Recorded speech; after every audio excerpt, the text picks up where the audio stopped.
අයුබෝවන් දුවේ පුතේ.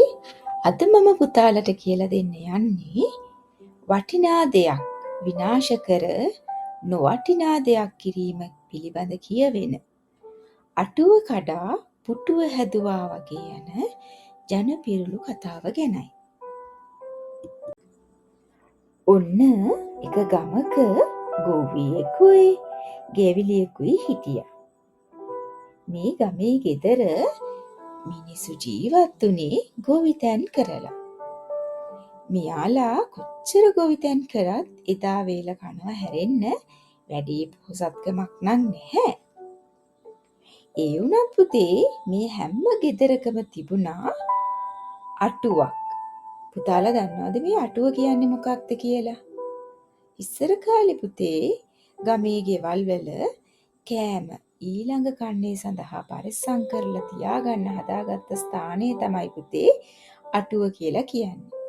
මේ අටුවේ කුරක්කන්, වී, මිනේරි, තල ඔයගේ දේවල් වේලලා අරන් තියාගෙන ඉන්නවා. ඉතින් පුතේ මේ ගැමි ගෙදර අටුවක් තිබුණා.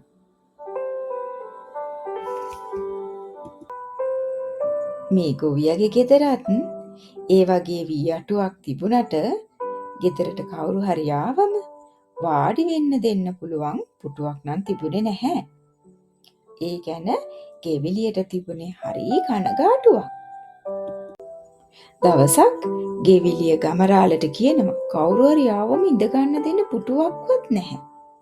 අපිට ලී ටිකක් හොයාගන්න බැරි වේද කියලා අහනවා.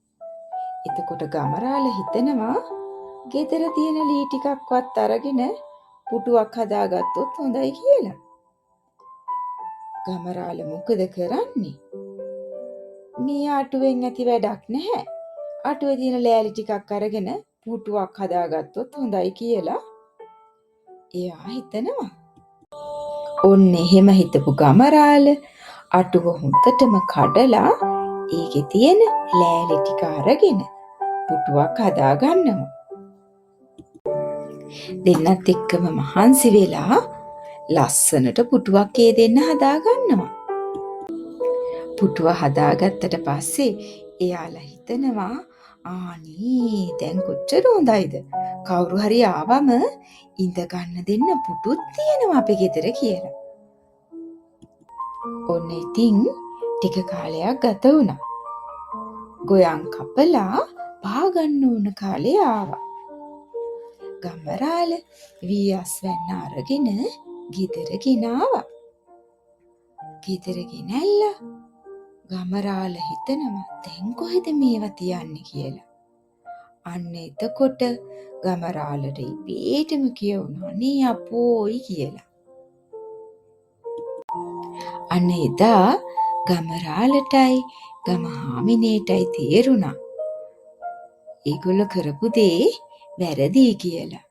මොකද වටිනා දෙයක් විනාශ කරලා නොවටිනා දෙයක් කරා කියන එක අවබෝධ වුණා. අන්න ඒක කියන්න තමයි පුතේ අටුව කඩා පුටුව හැදුවා වගේ කියන ප්‍රස්තාව පිරුළ නිර්මාණය වුණේ. ඉතින් පුතාලා දුවලත් ඕනෑම දෙයක් කරන්න යනකොට අපි කරන්නේ මොනවද කියන එක ගැන සිහියෙන් ඉඳලා වැඩ කටයුතු කරන්න ඕනේ.